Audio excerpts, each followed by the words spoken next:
ನಂಗೆ ಈ ಮನೆ ನೋಡಿ ತುಂಬ ಖುಷಿ ಆಗ್ತಿತ್ತು. ಮನೆಯೆಲ್ಲ ಇಷ್ಟು ಬೇಗ ಆಗ್ತಾ ನಾನು ಎಣಿಸ್ಕೊಂಡಿರಲಿಲ್ಲ. ನಮ್ಮ ಮನೆಯೆಲ್ಲ ಇನ್ಕಂಪ್ಲೀಟ್ ಆಗಿತ್ತು, ಅಡುಗೆ ಮನೆಯೆಲ್ಲ ಇರಲಿಲ್ಲ, ನಮ್ಮದು ಕರೆಂಟು ಎಲ್ಲ ರೂಮಿಗೆ ಇರಲಿಲ್ಲ, ರಾತ್ರಿ ಎಲ್ಲ ಜಾಸ್ತಿ ಓದೋಕ್ಕಾಗ್ತಿರ್ಲ ಇದ್ದಿತ್ತು. ನಾವು ಅದೇ ಮನೆ ಬಾಗಿಲು ಇರಲಿಲ್ಲ. ಅಪ್ಪಂಗೆ ಅದೇ ಸಂದರ್ಭದಲ್ಲೇ ಹಾರ್ಟ್ ಪ್ರಾಬ್ಲಮ್ ಶುರುವಾಯಿತು. ಅದರಿಂದ ಮತ್ತು ಮನೆ ಮುಂದೆ ಅಂತ ಮಾಡೋಕ್ಕಾಗಿರಲಿಲ್ಲ.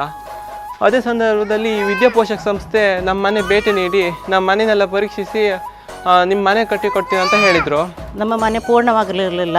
ನಮ್ಮ ಮನೆಗೆ ಹಾರ್ಟ್ ಸಮಸ್ಯೆ ಇರೋದ್ರಿಂದ ಮನೆ ಪೂರ್ಣ ಮಾಡಲು ಆಗಲಿಲ್ಲ ನಮ್ಮ ಹತ್ರ. ಅವರು ಬಂದು ನಮಗೆ ಮನೆ ಪೂರ್ಣವಾಗಿ ಮಾಡಿಕೊಟ್ರು. ನಮಗೆ ತುಂಬ ಖುಷಿಯಾಗಿದೆ ಈಗ.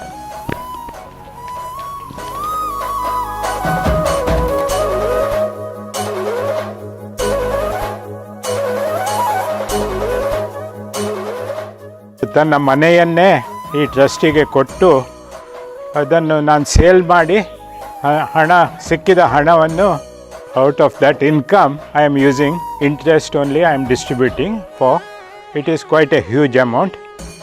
ಸೊ ರೋಬೋಸಾಫ್ಟ್ ಭಟ್ರು ರವೀಂದ್ರ ನಾಯಕ್ರಿಗೆ ಗೊತ್ತಾದ ಕೂಡಲೇ ಬಂದು ತಾನೇ ತಗೊಳ್ತೇನೆ ಅಂತ ನಾನು ಹೇಳಿದ ಬೆಲೆಗೆ ಬಂದು ತಗೊಂಡು.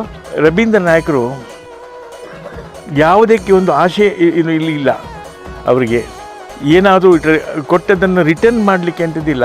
ಆ ಒಂದು ಕಲ್ಪನೆಯೇ ನಮ್ಮ ಹತ್ರ ಎಲ್ಲ ಕೇಳಿದ್ದಾರೆ. ಆ್ಯಕ್ಚುಲಿ ನನಗೆ ರಾಜ್ಯೋತ್ಸವ ಅವಾರ್ಡ್ ಸಿಕ್ಕಿದ ದಿವಸ ನನಗೆ ಒಂದೇ ತೋರಿದ್ದು ಅಂತ ಹೇಳಿದರೆ, ನೋಡಿ ಈ ಸರ್ಕಾರದವರು ನನಗೆ ಯಾಕೆ ಕೊಟ್ಟಿದ್ದು, ಏನೋ ಮಾಡಿದ್ದೆ ಅಂಥೇಳಿ. ಅವರು ನಾನು ಸೇವೆ ಮಾಡಿದ್ದಿಲ್ಲ, ಸೇವೆ ಮಾಡಿದವರಿಗೆ ಅದು ತಲುಪಬೇಕು, ಅದು ಆಗ್ತಾಯಿಲ್ಲ. ತುಂಬ ಆತ್ಮತೃಪ್ತಿ ತಂದಿದೆ. ಮತ್ತು ಎಷ್ಟು ಜನರ ಮಿಗುನಲ್ಲಿ ನಗು ಉಂಟಲ್ವ, ಅದಕ್ಕಿಂತ ದೊಡ್ಡ ಪ್ರಶಸ್ತಿ ಇಲ್ಲ ಅಂತ ನಾನು ಭಾವಿಸ್ತೇನೆ. ನಮಸ್ಕಾರ. ನಮಸ್ಕಾರ.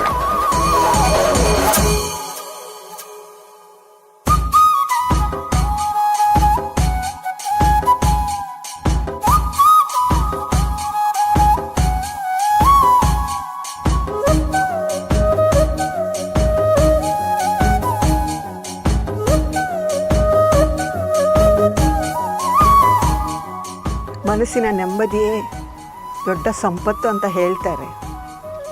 ಆದರೆ ಅದು ಎಷ್ಟು ಮಂದಿಗೆ ಇದೆ ಅದು ನಮಗೆ ಗೊತ್ತಿಲ್ಲ.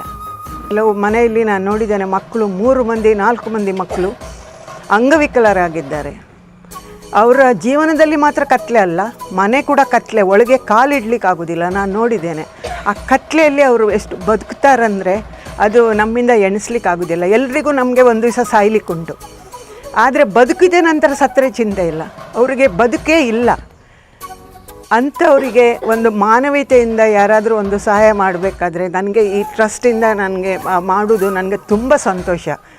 ಅಷ್ಟು ಮಾತ್ರ ಅಲ್ಲ, ಅಲ್ಲಿ ಹೋಗಿ ಮಾತಾಡುವಾಗ ಅವರು ಇರುವುದೇ ಅವರ ಕಣ್ಣಲ್ಲಿ ನೀರು, ತುಂಬ ಕಣ್ಣೀರಲ್ಲಿ ಮಾತಾಡ್ತಾರೆ ಅವರು.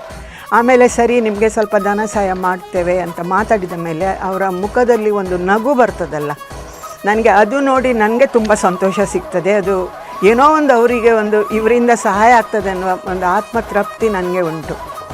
ವಿದ್ಯಾಪೋಷಕಿಗೆ ಯಾವುದೇ ದಾನಿಗಳ ಹತ್ರ ಇವತ್ತಿನ ತನಕ ಅವರು ಹಣವನ್ನು ಕೇಳಿದ್ದಿಲ್ಲ.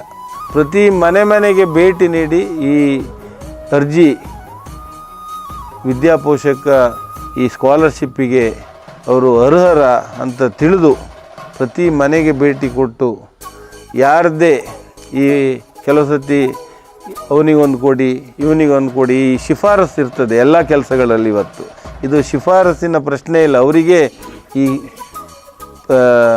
ಹುಡುಗ ಈ ಒಂದು ಸ್ಕಾಲರ್ಶಿಪ್ಪಿಗೆ ಯೋಗ್ಯ ಅಂತ ತಿಳ್ಕೊಂಡು ಅವರನ್ನು ಆಯ್ಕೆ ಮಾಡಿ ಅದನ್ನು ಪ್ರತಿ ವರ್ಷ ಕೊಡ್ತಾ ಇದ್ದಾರೆ. ಅದರೊಟ್ಟಿಗೆ ಹೊಸತೊಂದು ಕೆಲಸ, ಈ ಒಂದು ಕೆಲಸ ಮಾಡುವಾಗ ಮತ್ತೊಂದು ಕೆಲಸದ ಆಲೋಚನೆ ಬರುವುದು. ಈ ಮನೆಗೆ ಬಂದಾಗ ಮನೆ ಇಲ್ಲ ಅಂತೇಳಿ ನೋಡಿ ಅವರಿಗೆಲ್ಲ ವಸತಿ ಸೌಲಭ್ಯವನ್ನು ಮನೆ ಕಟ್ಟಿಕೊಡುವಂಥ ಕೆಲಸಗಳನ್ನು ಮಾಡ್ತಾ ಇದ್ದಾರೆ. ಇದು ಸಹ ದಾನಿಗಳ ನೆರವಿನಿಂದ.